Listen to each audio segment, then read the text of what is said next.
33 प्रोफेसरों की नियुक्ति निकाली जाती है। इसमें 32 प्रोफेसर आप देश के अलग अलग राज्यों से लेते हैं। तमिलनाडु से आप प्रोफेसर को लेके आते हैं यहाँ पढ़ाने के लिए। क्या झारखंड में इतनी कमी है प्रोफेसरों की? क्या झारखंड इतने बड़े राज्य में आपको एक प्रोफेसर नहीं मिला जो आपको तमिलनाडु से लाना पड़ गया? क्या झारखंड में इतना बड़ा राज्य, क्या यहाँ पढ़े लिखे लोग आपको नहीं मिले? क्या झारखंड में मतलब पढ़ने वाले बच्चे ही नहीं हैं क्या कि वो प्रोफेसर तक ना बन पाए? अब इस बात से किसी को कोई संदेह नहीं रह गया है कि झारखंड में खुल के सीटों की बिक्री हो रही है और इसमें डायरेक्ट रूप से सरकार ही जिम्मेदार है। सीधे शब्दों में कहे तो सरकार ही चोर है। नमस्कार मित्रों, सभी को जोहार। मित्रों, अभी आपने देखा झारखंड के यूनिवर्सिटी में, जो रांची यूनिवर्सिटी है रांची में, वहाँ 32 प्रोफेसरों को नियुक्त किया गया, जिनमें एकमात्र प्रोफेसर जो नियुक्त हुए वो झारखंड के थे। बाकी जितने भी प्रोफेसर हैं वो देश के अलग अलग राज्यों से हैं। कोई यूपी से, कोई बिहार से, कोई बंगाल से, कोई तमिलनाडु से है। मतलब आप समझ सकते हैं किस प्रकार से यहाँ पॉलिटिक्स हो रहा है।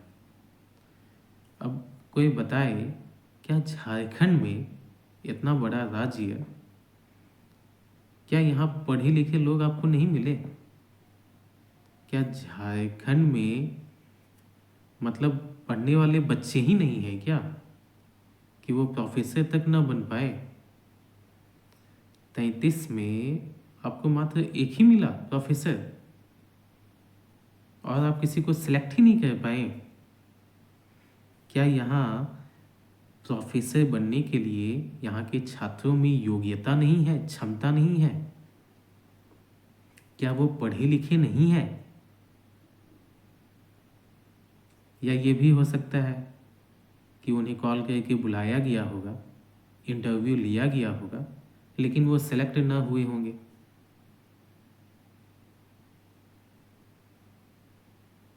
या ये भी हो सकता है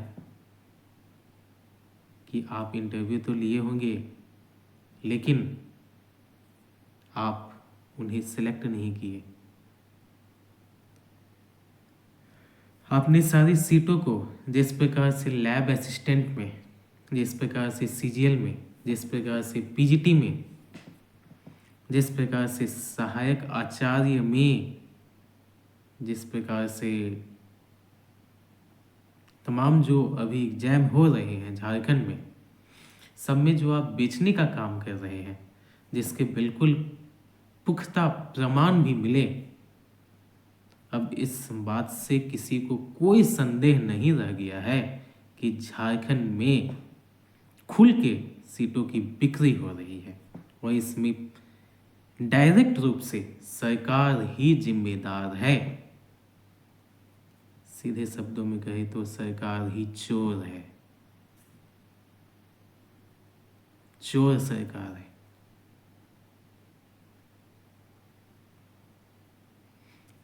तैंतीस प्रोफेसरों की नियुक्ति निकाली जाती है।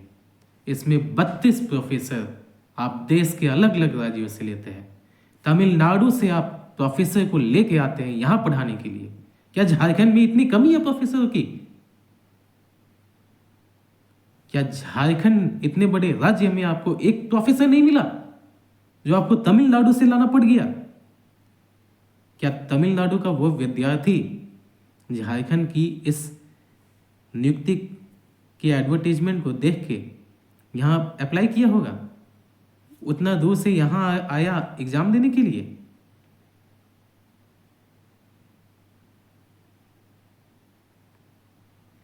यहाँ की तो नीति भी स्पष्ट नहीं है। आप दूसरे राज्य के लोगों को रोकने के लिए कोई ढंग का स्पष्ट नीति बना ही नहीं पाए हैं।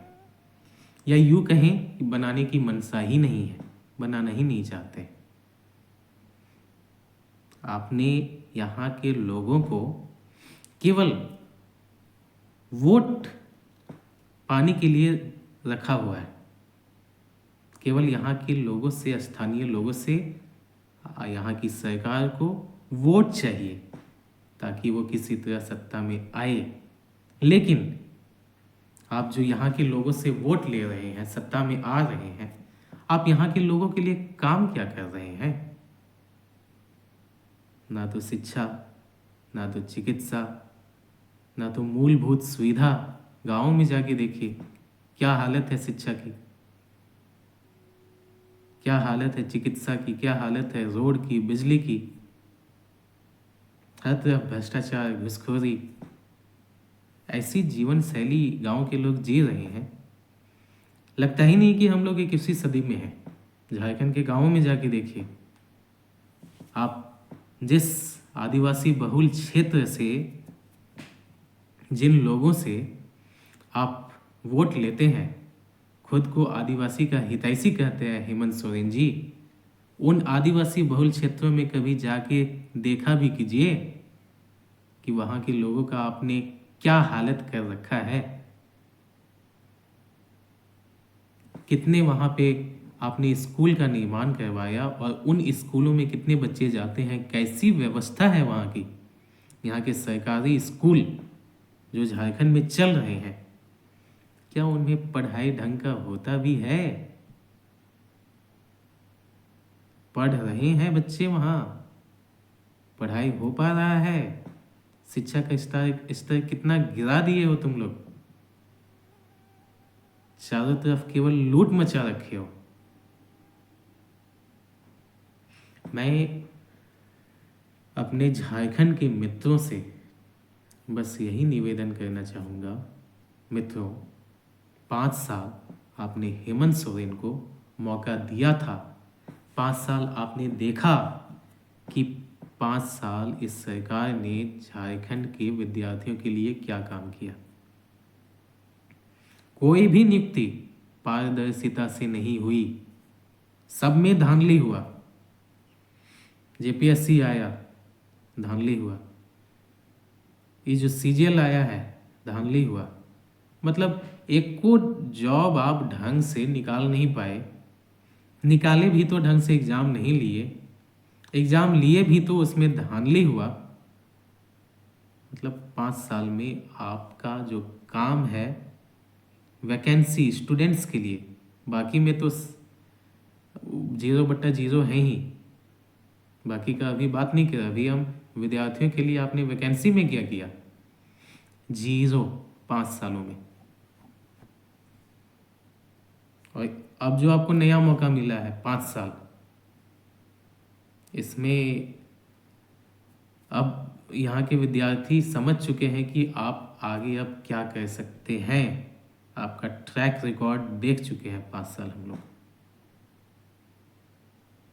झारखंड के विद्यार्थी, मैं आपसे कहना चाहता हूँ कि अब समय आ गया है कि हम लोग केवल पढ़े नहीं। झारखंड के विद्यार्थी बड़े भोले होते हैं। वो सोचते हैं कि राजनीति से दूर रहना चाहिए, ये समय की बर्बादी है, क्या मिलेगा राजनीति करके। पढ़ो ना, पढ़ोगे तो काम देगा, यही उनके दिमाग में भर दिया गया है। ये बड़ा भोलापन है। इसी भोलेपन का फ़ायदा यहाँ की सरकार उठा रही है। आपको झुनझुना थमाते रहती है, लालच देते रहती है वैकेंसी का।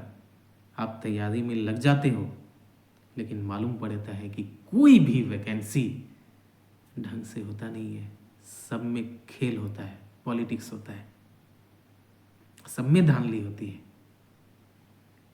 इसलिए पढ़ाई तो कीजिए, पढ़ाई तो करना है,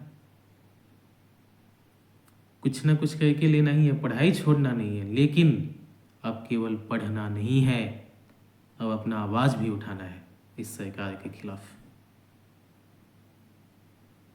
और केवल आवाज़ ही नहीं, आवाज़ उठाइए और सरकार में भी शामिल होने का कोशिश कीजिए।